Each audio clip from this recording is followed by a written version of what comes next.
From stranger to lifesaver. It was a chilly evening in December when Clara boarded the subway after a long day at work. Her coat barely warded off the icy draft that swept through the train car, but she welcomed the solitude of the sparsely occupied space. The faint hum of the train and the occasional screech of its wheels against the rails were the only sounds breaking the quiet. Clara sat across from an elderly man clutching a worn leather briefcase. He looked tired but kind, his gaze shifting between the floor and the passengers. A few seats away, a teenager with headphones bobbed his head to music no one else could hear.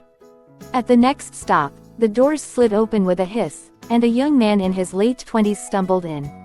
His face was pale, his movements jittery. Clara's attention was immediately drawn to him. Something about his demeanor seemed off. His breathing was shallow, his eyes darting around as if searching for something. The man clutched at his chest, his briefcase slipping from his fingers. He staggered a step forward before collapsing onto the floor. Gasps echoed through the car as passengers scrambled to react, some reaching for their phones, others frozen in shock.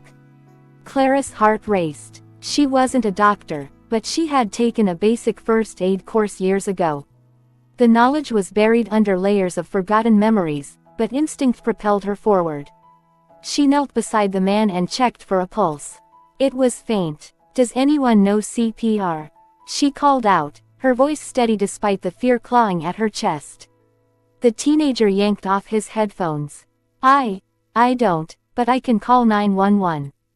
"Good. Do it now," Clara ordered. She tilted the man's head back, opening his airway. He wasn't breathing. Her hands trembled as she positioned them over his chest, but she pushed the fear aside and began compressions, counting under her breath. "Come on," she whispered.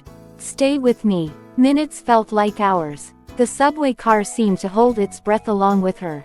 Passengers watched, their faces pale and stricken, as Clara poured all her strength into keeping the man's heart pumping. Finally, a wheezing gasp escaped his lips. The man's eyes fluttered open, unfocused but alive. Relief washed over Clara like a tidal wave. She leaned back, panting, as the teenager relayed their location to the emergency operator. "Thank you," the man croaked, his voice barely audible. Clara shook her head. "Just hold on. Help is on the way." When the paramedics arrived at the next station, they praised Clara for her quick actions. They assured her that without her intervention, the man might not have survived. As the train doors closed behind the departing medics, the passengers erupted into applause. Clara, blushing furiously, returned to her seat, her hands still shaking.